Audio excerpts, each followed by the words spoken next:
பொள்ளாச்சி பாலியல் வழக்கு விசஸ் அண்ணா university case ரெண்டையுமே ஒப்பிட்டு சொல்ல முடியுமா? இரண்டு வழக்குமே வேறு அரசு கேசஸ் தான். ஏன்னா அதில் அவங்களும் பல மாணவிகள் பொள்ளாச்சி கேஸ்லேயும் இதுலேயும் ஒரு மாணவி தான். இந்த வழக்கு நடந்த அந்த டியூரேஷன் இருப்பாருங்க, அது காலதாமதம் ஏற்படுது. ஏன்னா விட்னஸ் ஒருத்தரையை கூப்பிட்டு விசாரிக்கும் பொழுது பொள்ளாச்சி கேஸ் நிறைய பேர் விட்னஸஸ் இருக்காங்க. கிட்டத்தட்ட ஒரு 1500 பக்கங்களுக்கு மேலே குற்றப்பத்திரிக்கை தாக்கல் செய்யப்பட்டது பொள்ளாச்சி சம்பவத்தில். இங்கே நம்ம சென்னை சிட்டி பக்கத்தில் இருக்குது. உடனே அடுத்தடுத்த விட்னஸ். அது இல்லாமல் அந்த குற்றவாளியை பிணையில் வெளியே விடாமல் உள்ளேயே சிறையிலேயே வச்சுட்டு இந்த வழக்கம் துரிதமாக செயல்பட்டு இந்த வழக்கம் முடித்தாங்க. நம்ம அண்ணா யூனிவர்சிட்டி கேஸ். பொள்ளாச்சி கேஸில் தொடர்பு லாக்டவுன் வந்துருச்சு, கோவிட் டைமு, ஒரு 2-3 ஆண்டுகள் தோய்மை ஏற்பட்டது.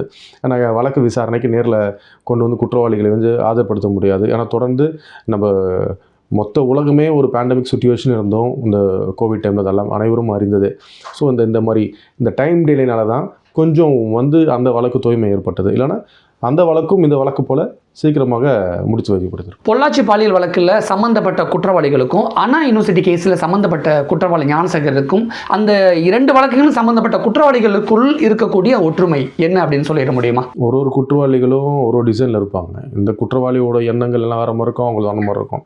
ஆனால் வழக்குன்னு சொல்லி பார்க்கும் பொழுது அந்த வெயிட்டேஜ் இந்த வழக்கு பார்க்கும் பொள்ளாச்சியோடைய சம்பவத்துடைய வழக்கு என்டையர்லி டிஃப்ரெண்ட். அது ஏன்னா காதலிக்கிறேன் அப்படின்னு சொல்லி அந்த பெண்ணை ஏமாற்றி கொண்டு போய் அந்த பெண்ணை அடித்து சித்திரவதை செய்து வீடியோலாம் எடுத்து வச்சு அவங்களது பணம் பறிக்கிற சம்பவத்தில் ஈடுபட்டாங்க. இந்த அண்ணா யூனிவர்சிட்டி மாட்டில் நடந்த சினரி என்டையர்லி வேறு. அவங்க நண்பர்கள் கூட உட்காந்து பேசியிருக்காங்க. அதை யூட்டிலைஸ் பண்ணி சான்ஸ் எடுத்து ஞானசேகர் அடுத்த மூவ் எடுத்தாங்க. ஸோ 2 வழக்குகளும் பார்த்தீங்கன்னா வாய்ப்பு கிடைக்கிறத வச்சுக்கிட்டு அவங்க அந்த வீடியோ எடுத்துகிட்டு த்ரெட்டனிங் பண்ணி தான் ஒரு மாணவியை தொடர்ந்து தொல்லை பண்ணுறாங்க. ஹியூமன் ஹராஸ்மெண்ட் என்டையர்லி அது. ஸோ ஹியூமன் ஹராஸ்மெண்ட் வந்துடுது. பட் ஆனால் அவங்க எடுக்கிற அந்த டோன் எதுவும் டிஃப்ரெண்ட்டான வேஸ். இது புகார் கொடுக்க வந்தனால இவங்க குற்றவாளிகளாக சாடப்பட்டார்கள்.